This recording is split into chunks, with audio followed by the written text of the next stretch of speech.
मंत्री जी, अगर मेरी खोई हुई पुत्री इस अमावस्या से पहले तक मुझे नहीं मिली तो मैं आपसे आपका ये पद छीन लूंगा। समझ गए आप? मंत्री माथे पर शिकन के साथ लड़खड़ाते हुए शब्दों में बोला। महाराज, हमें आपकी पुत्री मिल चुकी है। आप चिंता ना कीजिए महाराज, बस कुछ पूछताछ जारी है। मंत्री राजा को दिलासा देते हुए वहां से एक लंबी सांस भरते हुए महल से बाहर निकल गए। वो अपने सिंहासन का मोह नहीं त्यागना चाहता था। जंगल के बाहर एक पेड़ के नीचे बैठकर मंत्री कुछ योजना बना रहा था। लगता है ये राजा पगला गया है।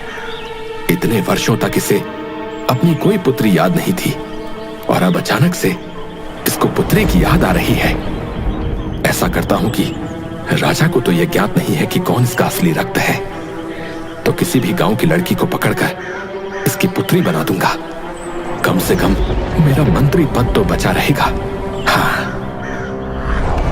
तभी एक जख्मी लड़की जंगल के अंदर से भागते हुए बाहर आई। अरे अरे, कौन हो तुम और तुम्हें इतनी चोट कैसे लगी?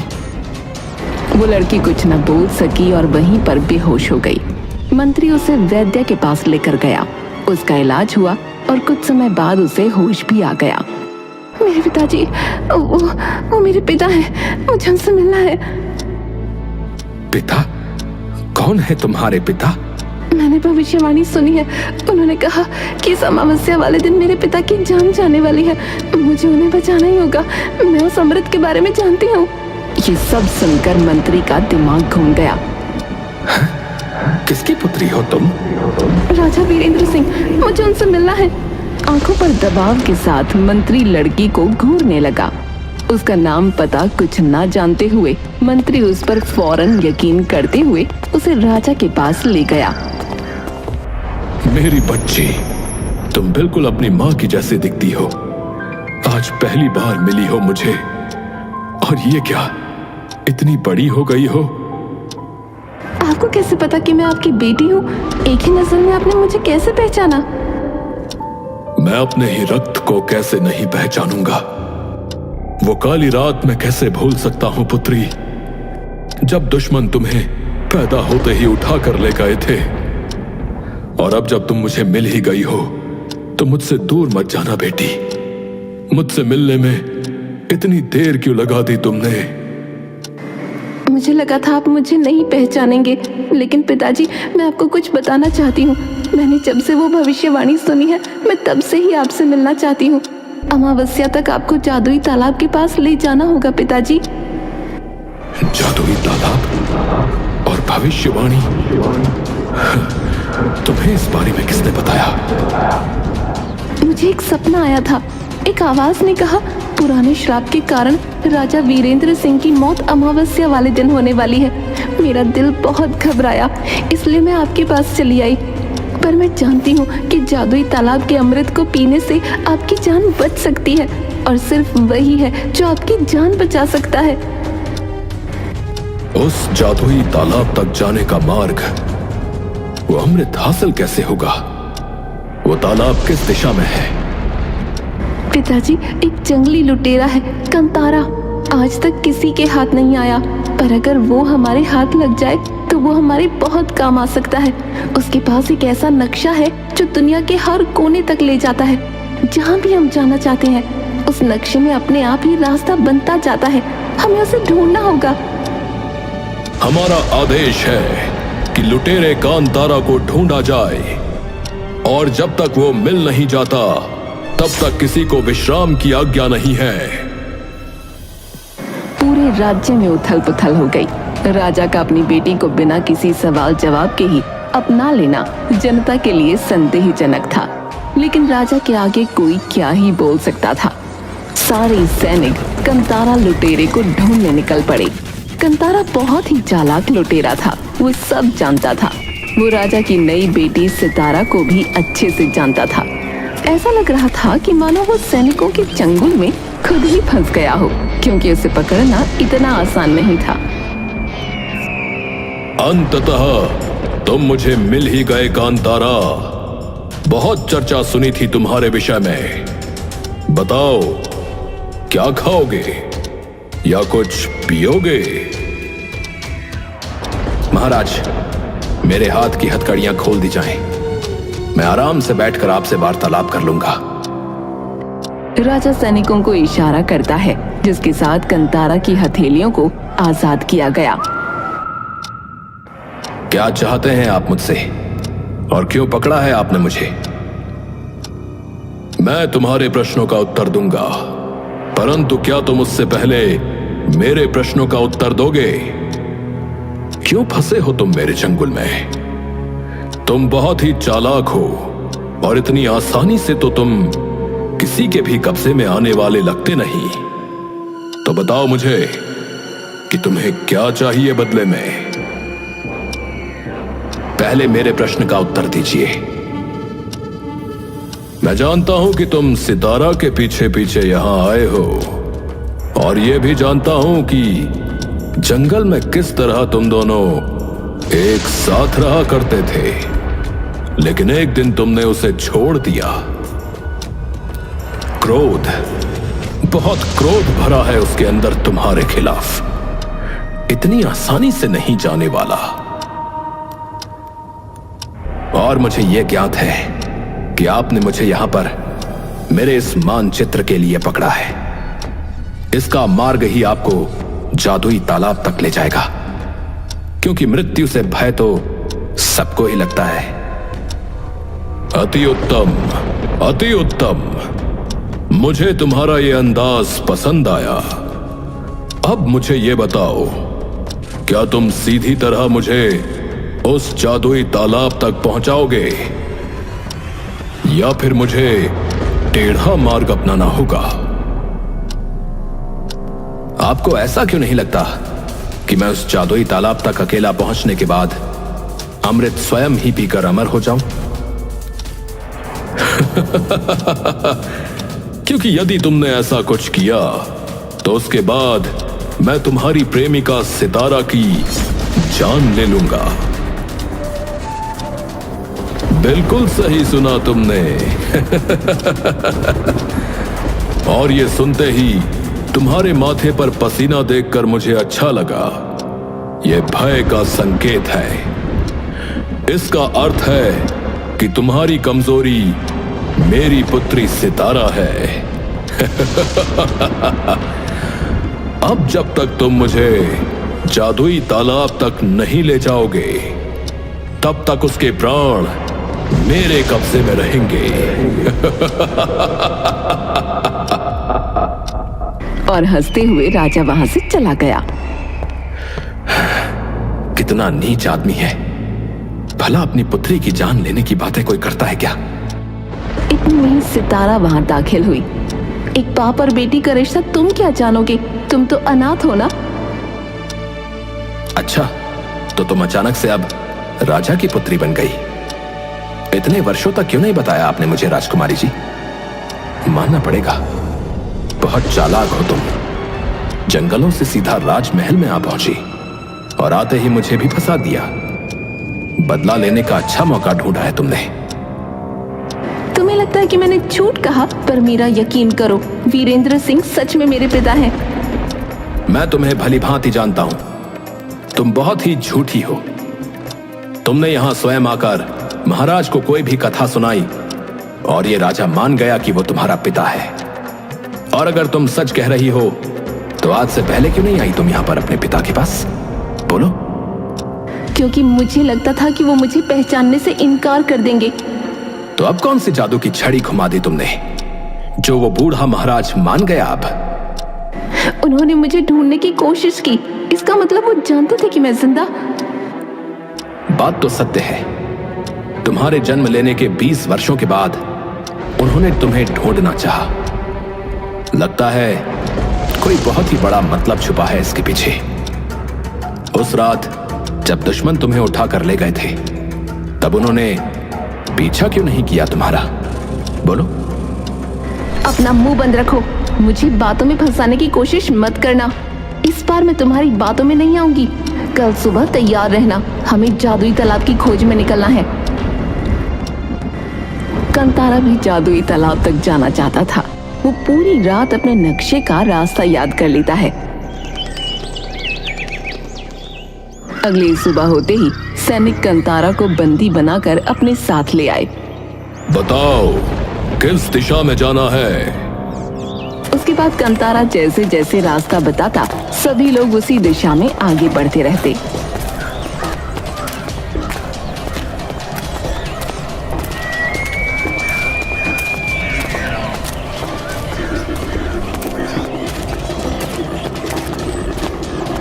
अब सब यहीं रुक जाओ।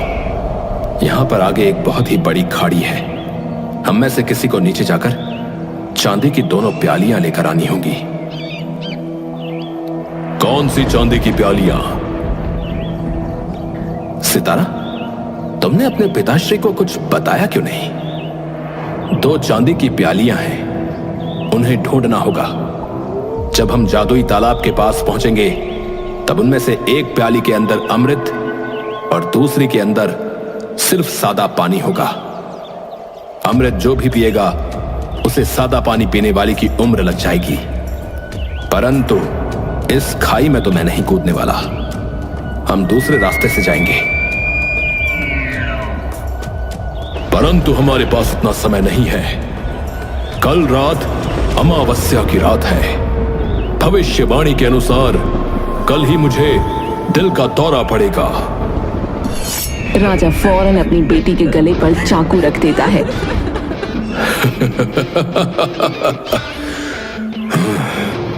अब तुम्हें जाना ही होगा, जाओगे ना? अब देखो उसे कुछ मत करना। मैं अभी चांदी की प्यालियां लेकर आता हूं। और इसके बाद कंतारा भगवान का नाम लेकर खाई में कूद गया। खाई के नीचे एक नदी बह रही थी। कंतारा सीधे उस नदी में जा गिरा। बहुत खूब पिताजी, आप मुझे चोट नहीं पहुंचाते हैं ना? कंतारा को नीचे भेजने की अच्छी तरकीब लगाई आपने मेरे गले पर चाकू रखा और वो फौरन नीचे कूद गया। अब हाँ, बिल्कुल सत्य कहा तुमने। दूसरी तरफ कंतारा खुशी से बावला हो रहा था। अरे अरे अरे, मैं तो बच गया। अरे देखो, मैं तो जीवित हूँ। मैं जीवित हूँ। कंतारा आगे बढ़ा। उसने देखा कि एक बहुत ही ऊंचे पेड़ पर कुछ चमक रहा था। कंतारा उस पेड़ पर चढ़ने की बहुत कोशिश करता है, लेकिन बार बार गिरकर नीचे ही आ जाता। उसे बहुत चोट भी लग चुकी थी और अंत में कंतारा अपनी अक्ल का इस्तेमाल करता है। आखिरकार वो एक लुटेरा था, जंगल में पला था, उसे ये सब कुछ आता था। कंतारा पेड़ पर चढ़ा और दोनों चांदी के प्यालों को हासिल किया और इतने में ही राजा और बाकी लोग भी दूसरे रास्ते से वहां पहुंच गए। अति उत्तम। चलो अब आगे का मार्ग बताओ। कंतारा ने अपने नक्शे की तरफ देखा। देखो, मैं तो कहता हूं कि यहीं से वापस चलो। अगर आगे बढ़े तो बच के वापस आना कठिन है। तुम स्वयं सीधी तरह बताओगे या अभी इस लड़की के सर को चाकू से धड़ से अलग कर दूं? बात बात पर यह कुकर्म क्यों करना चाहते हो तुम? ये तुम्हारी अपनी पुत्री है, तुम्हारी नौकर नहीं। मैं तो बस इतना ही कह रहा हूं कि आगे बहुत संकट है। हम पोखर के बहुत पास हैं, परंतु उस पोखर की रक्षा जलपरियां करती हैं। एक सैनिक बोला। मैंने सुना है कि जलपरियां अत्यंत सुंदर होती हैं और वो गीत भी गाती हैं। क्या ये सत्य है? हाँ, ये सत्य है, परंतु तुम उनके गीत के जाल में मत फंसना मेरे मित्र। ये तो तुम्हें आगे पता चल ही जाएगा। हाँ, ये वृद्ध व्यक्ति नहीं सुधरने वाला।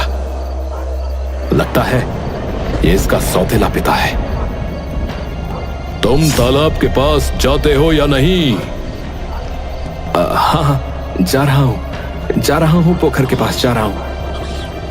कंतारा चांदी के प्याले लेकर धीरे धीरे चुपके चुपके जादुई तालाब की तरफ बढ़ रहा था कि इतने में ही जलपरियां आक्रामक हो गईं और जलपरियों ने हमला कर दिया। इस हमले में राजा का वो जहरीला चाकू सितारा के हाथ पर लग गया। कंतारा को पता था कि चाकू में जहर है और अब वो जहर धीरे धीरे सितारा के शरीर में फैल जाएगा। अब धीरे धीरे राजा के सीने में भी दर्द उठने लगा था, क्योंकि आज ही अमावस्या की रात थी।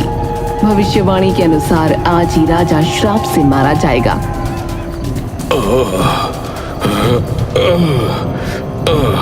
मेरे हृदय में दर्द हो रहा है। सैनिकों, जल परियों का सामना करो। पिताजी, आप ठीक तो हो? कंतारा, जल्दी करो। सितारा अपने जख्म को भूलकर अपने पिता की देखभाल में लग गई। इतने में एक जलपरी ने कंतारा पर हमला किया और चांदी के प्यालों को अपनी पूंछ के द्वारा तोड़ दिया। उठो कंतारा, आगे बढ़ो। सितारा की आवाज सुनकर कंतारा ने अपने आप को संभाला। उसने देखा कि अब सितारा बेहोश होने वाली थी। दोनों बाप बेटी जमीन पर पड़े थे। उन दोनों में से एक की जान कंतारा के हाथ में थी। कंतारा जैसे तैसे उठा। उसने टूटे हुए चांदी के दोनों प्यालों में जादुई तालाब से पानी भरा, जिसमें अमृत था, और वो प्याला चमकने लगा। कंतारा को पता था कि कौन सी प्याली में अमृत है और किस में सादा पानी। कंतारा अमृत वाला प्याला अपने सीधे हाथ में रखता है और सादा पानी उल्टे हाथ में, लेकिन वो बड़ी ही चालाकी से प्यालों की अदला बदली कर देता है। ये लीजिए महाराज, मेरे सीधे हाथ में अमृत का प्याला है और इस उल्टे हाथ में सादा जल। अब बताइए, ये जल किसको पीना है? तुम तो लुटेरे हो, तुम्हारे प्राण कभी भी जा सकते हैं। परंतु पुत्री, अगर तुम्हें ये कटार न लगती तो तुम्हारी भी आयु बहुत लंबी है, क्योंकि तुम बहुत युवा हो। तुम अपने पिता के लिए अपना बलिदान दोगी ना। तुम जैसे ही ये सादा जल ग्रहण करोगी, तुम्हारी उम्र मुझे मिल जाएगी और मैं बच पाऊंगा। अपने पिता के लिए मैं कुछ भी कर सकती हूँ। परंतु कृपया रुकिए। मैंने सुना था कि एक पिता अपनी पुत्री की रक्षा करने के लिए किसी भी सीमा तक जा सकता है। महाराज वीरेंद्र सिंह, क्या आप अपनी पुत्री के लिए इतना नहीं कर सकते? आपकी पुत्री का आगे पूरा जीवन पड़ा है। अरे, कल को इसका विवाह होगा, इसकी संतान होगी। क्या आप इसकी प्रसन्नता नहीं देखना चाहते? वीरेंद्र सिंह समझ गया कि कंतारा चालाकी का इस्तेमाल कर रहा है। इतने में ही राजा फौरन कंतारा के सीधे हाथ का प्याला छीनकर पी लेता है। मेरी पुत्री, जल्दी से ये सादा जल पी लो। सितारा भी फौरन कंतारा के उल्टे हाथ वाले प्याले को लेकर पानी पी लेता है।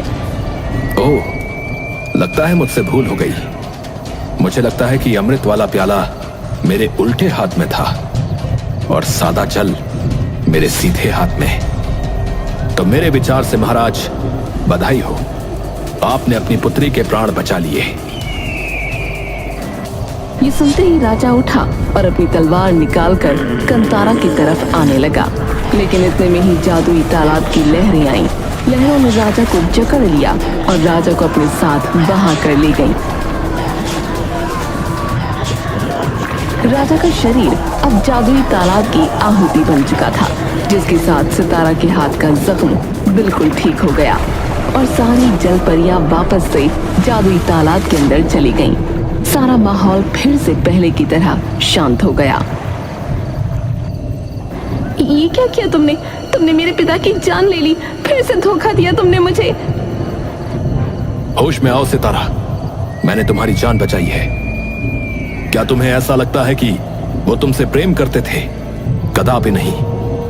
तुम उनकी अनुचित संतान थी और तुम्हें जानकर बड़ी प्रसन्नता होगी कि उस रात कोई भी दुश्मन तुम्हें उठाकर नहीं ले गया था, बल्कि राजा ने स्वयं ही अपने आदमियों से कहकर तुम्हें जंगल में फेंक दिया था, जीव जंतुओं के लिए। राजा ने जब से भविष्यवाणी के विषय में सुना तो वो बौखला गया था, वो पागल हो गया था। उसे एक जवान मनुष्य चाहिए था बलि के लिए, इसीलिए उसे अचानक से अपनी खोई हुई पुत्री की याद आ गई। अब तुम सोचो कि इतना कुछ मुझे कैसे पता? तो मैं तुम्हारी तरह मूर्ख नहीं हूं ना, इसीलिए थोड़े से पैसे क्या खिलाए उस मंत्री को कि उसने अंदर की सारी बातें बाहर निकाल दी। बड़े आए राजा के भरोसेमंद मंत्री। और हां, बधाई हो, आज से तो तुम रानी बन गई, क्योंकि तुम ही राजा की एकमात्र वंशज हो। बधाई हो। अब मैं चलता हूं, मेरा काम समाप्त हुआ। मैं कितनी बेवकूफ थी। मुझे लगा इतने सालों बाद मुझे पिता का प्यार मिलेगा, मेरे सर पर पिता का साया होगा। लेकिन मेरे पिता ने तो मेरा सिर्फ इस्तेमाल किया, लेकिन उन्हें उनके कर्मों की सजा मिली। ओह, कदाचित तुम मेरा धन्यवाद करना चाहती हो। उन्हें उनके कर्मों तक तो मैंने ही पहुंचाया ना। अरे छोड़ो, तुमसे क्या धन्यवाद की आशा रखूं। अब जल्दी से चलो यहां से, वरना अगर ये चल पर यहां जाग गई ना तो तुम्हारे भी टुकड़े टुकड़े हो जाएंगे। चलो। कंतारा और सितारा नक्शे के द्वारा अब वापस राजमहल लौट आए।